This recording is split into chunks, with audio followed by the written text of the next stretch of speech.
In this video you will be know about medicine, plant treatment and courses of pharmacy, any type of test which will be educate you. नमस्कार दोस्तों, सावन pharmacy में आपका स्वागत है। आज हम अगला जो वीडियो हम अध्ययन किए थे, पढ़े थे, वो हमने जाना था कि डाइजेस्टिव एंजाइम क्या है और इसके यूज़ क्या होते हैं, इसको कैसे इस्तेमाल करते हैं, जिसमें हम तीन कंस्टिट्यूएंट के बारे में पढ़े थे कि हमको डाइजेस्टिव एंजाइम में तीन चीज़ों के बारे में मेनली पढ़ना होता है। पहला होता है पपाया, दूसरा होता है डायस्टेज और तीसरा होता है हमारा ईस्ट यानी कवक, डायस्टेज और पपीता। ठीक है, तो आज हम पपीता के बारे में पढ़ेंगे। अगला वीडियो जो आएगा हमारा वो डायस्टेज और फिर ईस्ट का। ठीक है, तो पपाया का अब तो पपीता खाए होंगे, पपीता को देखे होंगे, है ना। तो ये पपीते में हमें जो इंजाइमेटिक्स कुछ कंस्टिट्यूएंट मिलता है जिससे हमारा पाचन क्रिया को आसान बना देता है, सुडौल बना देता है, जिससे हमारी पाचन शक्ति मजबूत होती है और मल्टीविटामिन्स भी मिलता है पपीते में।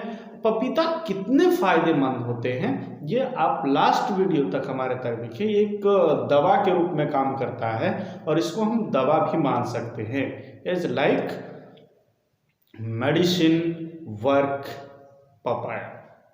ठीक है, तो इसका सिनोनिम के बारे में अगर बात की जाए तो ये होता है पपाली। ठीक है, और इसका जो बॉटनिकल नेम है वो कैरिका पपाया लिन। ठीक है, ये इसका बॉटनिकल नेम है और इसका जो फैमिली का नाम होता है, जिस फैमिली से ये बिलोंग करता है उसको कहते हैं कैरिकेसी। ठीक है, कैरिकेसी। तो सबसे पहले ये कहाँ कहाँ पाया जाता है, इसकी सोर्स क्या है, तो सोर्स में प्लांट से पाया जाता है। ठीक है, ये कहाँ कहाँ पाया जाता है और सोर्स में आपको एक बात बताते हैं, ये फ्रूट्स होता है। ठीक है, लेकिन फ्रूट्स में भी कुछ गम निकलता है जो दूध टाइप में निकलता है पपीते में से, और उसके जो छोड़ने के बाद में कुछ दिन के बाद लट्टा बन जाता है, लट्टा के बाद में सूख जाता है और सूखने के बाद में सादा सादा दिखता है, वो हमारा होता है पेपाइन। पेपाइन ही हमारा एंजाइम के रूप में काम करता है, जो हम एंजाइम के रूप में से आज हम पढ़ेंगे चैप्टर नंबर 23 फार्माकोग्नोसी। ये फार्मेसी में पढ़नी होती है। प्लस में जो हमारे मेडिकल स्टूडेंट हैं इस वीडियो को जो देख रहे हैं उसके लिए खास है, और जो नया ऑडियंस है उसके लिए भी खास है, ताकि वो जान सके कि पपीता से हमें कितना बेनिफिट मिलता है। ठीक है, तो चलिए हम शुरुआत करते हैं कि ये कहाँ कहाँ किन देशों में पाया जाता है। तो ये हमारा भारत में हर एक जगहों में उगने वाला पपीता एक अच्छा पौधा है जो अच्छी पैदावार देती है, खाने में भी स्वादिष्ट लगता है और पाचक रूप में भी इस्तेमाल किया जाता है। ये एंजाइम के रूप में भी इसको खाने के बाद में ये एंजाइमेटिक रिएक्शन हमारे शरीर में प्रोड्यूस करता है। ठीक है, और ये कभी सब्जियों के रूप में हम लोग खाते हैं, कभी जो है सो इसको फल के रूप में खाते हैं। ठीक है, ये मेनली जो होता है plant tree are the height, इसकी जो हाइट होती है वो 5 से 6 मीटर की हाइट होती है। ठीक है, ये इंडिजियस प्लांट होता है कहाँ का, ट्रॉपिकल अमेरिका का, है ना। ट्रॉपिकल अमेरिका का इंडिजियस प्लांट है। It is cultivated in Sri Lanka, Tanzania, हवाई और फ्लोरिडा में। ठीक है, और इसके जो गुण होते हैं, क्या क्या गुण होते हैं, तो fruit grow in length 30 centimetre से लेकर के इसका जो फल होते हैं वो 30 सेंटीमीटर से लेकर के 5 यानी कि 5 केजी तक, यानी 30 ग्राम से लेकर के 5 केजी तक, ठीक है, किलो तक इसका फल मिलता है। ठीक है, the epicarp adhere to the orange colour, इसके जो एपिकार्प होते हैं वो ऑरेंज कलर का होता है, नारंगी कलर का होता है ना, जब ये फल पक जाता है। ठीक है, freshly scarf with the surrounded the central cavity, इसके जो सेंट्रल कैविटी में जो रहते हैं ना वो फ्रेशली हो रहते हैं, फ्रेश रहता है, ठीक है। The cavity contain mass and nearly the black seed. जो पपीते को अगर काटते हैं तो पपीते काटने के बाद में पपीते में जो बीज का जो हिस्सा रहता है वो फाका रहता है, यानी कि उस जगह पे दाना लगा रहता है, जो दाना का कलर रहता है वो काला कलर रहता है, ठीक है। ये कलेक्शन ऑफ द पेपाइन, कैसे हम अगर एंजाइम बनाने के लिए कैसे हम पेपाइन को कलेक्ट कर सकते हैं तो हम आपको बताते हैं उसको कैसे कलेक्ट करते हैं, इसके कुछ स्टेप हैं, ठीक है। हम एक क्या करते हैं कि fully grown the empire unripe food, यानी कि जो अपका पपीता है, जो कच्चा पपीता है, उसको क्या करते हैं subjected to the shadow and incision of the four sided, यानी कि चारों साइड में, यानी कि उसके पपीता अगर इस तरह से है तो ये साइड कुछ फ्रंट, कुछ पोस्ट और कुछ लेटरल और कुछ दोनों लेटरल भाग में कुछ कुछ इंसिजन दे दिए जाते हैं, काट दिया जाता है, छील दिया जाता है।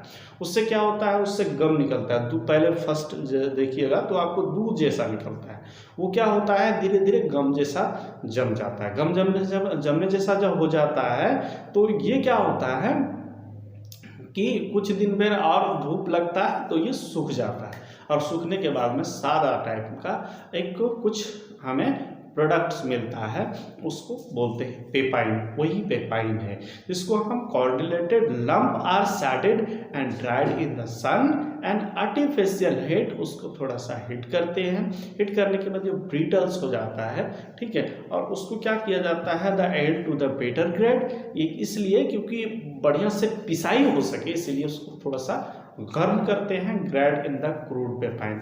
और उसके जो छोटे छोटे कण जो रहते हैं उससे जो पपीते से निकालते हैं उसको ग्राइंडर के लिए उसको हीट करते हैं, ठीक है।